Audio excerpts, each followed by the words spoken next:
ಒಂದು ಅವನ ವಚನದಲ್ಲಿ ಕೇಳಬಹುದು.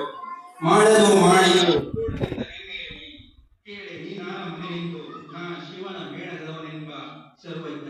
ತಂದೆ ತಾಯಿ ಕೂಡ ಯಾರ ಮಗ ಅಂತ ಕೇಳಬೇಕಾದ್ರೆ ನಾನು ಶಿವನ ಜೊತೆ ಇರುವ ಶಿವನ ಗಣ ಅಂತ ಹೇಳ್ತಾನೆ. ಅಂದ್ರೆ ಎಷ್ಟು ದಿಟ್ಟತನದಿಂದ ಧೈರ್ಯದಿಂದ ತಂದೆ ತಾಯಿ ಕೂಡ ಉತ್ತರ ಕೊಡ್ತಾನೆ ಅಥವಾ ನೇರವಾಗಿ ಹೇಳ್ತಾನೆ ಅನ್ನುವಂಥ ಬಗ್ಗೆ ಒಂದು ಈ ವಚನ ನಮಗೆ ತಿಳಿಸಿಕೊಡ್ತದೆ. ಅದೇ ರೀತಿ ಸರ್ವಜ್ಞ ವಚನಗಳನ್ನು ಅಥವಾ ಯಾವುದೇ ವಿಚಾರವನ್ನು ಹೇಳುವ ರೀತಿ ಒಂದು ವಚನದಲ್ಲಿ ನಾವು ತಿಳ್ಕೊಳ್ಬಹುದು. ತತ್ವವೆಂಬುದು ತನ್ನ ಹಿತ್ತಿಲ ಬಿಡ ನೋಡ ಮತ್ತೆಲ್ಲಿ ನೋಡಿ ಅರಸರಿ ನಾನಿರುತ್ತ ಗೊತ್ತಲೇ ನೋಡ ಸರ್ವಜ್ಞ. ಎಲ್ಲಿಂದಲೂ ಪಡ ತಂದು ಅಥವಾ ಸರತ ಎಲ್ಲೆಲ್ಲೋ ಯಾರನ್ನು ಕೇಳ್ಕೊಂಡು ಬಂದು ಹೇಳುವಂಥದ್ದಲ್ಲ. ಆ ಸನ್ನಿವೇಶದಲ್ಲಿ ಆ ಸ್ಥಿತಿಯನ್ನು ನೋಡಿಕೊಂಡು ಅದೇ ಕ್ಷಣದಲ್ಲಿ ವಚನವನ್ನು ಕಟ್ಟಿ ಎದುರಿನವರಿಗೆ ಬಿಸಾಡ್ತಿದ್ದ ಅಂತಹ ಒಂದು ಅದ್ಭುತವಾದ ಪಾಂಡಿತ್ಯವನ್ನು ಶಕ್ತಿಯನ್ನು ಹೊಂದಿದಂತ ನಮ್ಮ ಸರ್ವಜ್ಞ. ಯಾರ ಮುಲಾಜಿಗೂ ಒಳಗಾಗಿರಲಿಲ್ಲ, ನೇರವಾಗಿ ಹೇಳ್ತಿರುವಂತದ್ದು ಸತ್ಯ ನಿಷ್ಠುರವಾಗಿ ಅಂತ ನಾವು ಸಂದರ್ಭದಲ್ಲಿ ಹೇಳಬಹುದು. ಅದೇ ರೀತಿ ಕೆಲವೊಂದು ವಿಚಾರಗಳ ಬಗ್ಗೆ ಎಷ್ಟು ನೇರವಾಗಿ ಹೇಳ್ತಾನೆ ಅಂತ ಹೇಳಿದ್ರೆ ಇನ್ನೊಂದು ವಚನದಲ್ಲಿ ಹೇಳ್ಕೊಳ್ಬಹುದು. ಕರೆಯದಲ್ಲಿ ಬರುವವನ, ಬರೆಯದಲ್ಲಿ ಓದುವವನ, ಬರಿಗಾಲಿಯಿಂದ ನಡೆಯುವವನ, ಕರೆದಂದು ಕೆರದಲ್ಲಿ ಹೊಡೆಯಿಂದ ಸರ್ವಜ್ಞ. ಕೆರ ಅಂತ ಹೇಳಿದ್ರೆ ಚಪ್ಪಲಿ.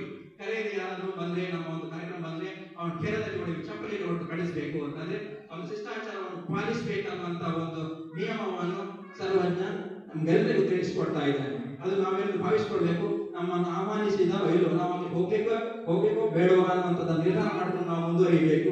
ನಮ್ಗೆ ಅಲ್ಲಿ ಸ್ಥಾನಮಾನ ಅಥವಾ ಮರ್ಯಾದೆ ಸಿಗಬೇಕು, ಸಿಗದೆ ನಾವು ಅಲ್ಲಿ ಹೋಗಬಾರ್ದು ಅನ್ನೋ ಒಂದು ವಿಚಾರವನ್ನು ಕೂಡ ನಾವು ಇಲ್ಲಿ ಗಮನಿಸಬಹುದು. ಅದೇ ರೀತಿ ಕೆಲವೊಂದು ವಿಚಾರಗಳ ಬಗ್ಗೆ ಅವನು ಈ ಮೂಢನಂಬಿಕೆಗಳು ಅಥವಾ ಕೆಲವೊಂದು ಡಂಬಾಚಾರ ಧಾರ್ಮಿಕತೆ ಅಂತ ಕರೀತೇವೆ ಅಂತದ್ರ ಬಗ್ಗೆ ಕೂಡ ಬಹಳಷ್ಟು ವಚನಗಳನ್ನು ಬರೆದಿದ್ದಾನೆ. ಅಂತ ಒಂದು ವಚನದಲ್ಲಿ ನಾನು ಹೇಳ್ತಾ ಇದ್ದೇನೆ.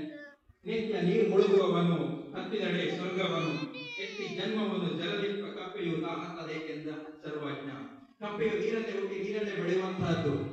ನಾವು ವಿಪ್ರರು ಹೇಳ್ತಾರೆ ಅಥವಾ ಹಾರುವವನು ಅಂತ ಕರೀತಾರೆ. ಅಂದ್ರೆ ಬ್ರಾಹ್ಮಣರಿಗೆ ಹೆಚ್ಚಾಗಿ ಹೇಳಿರುವಂತದ್ದು ಇದು.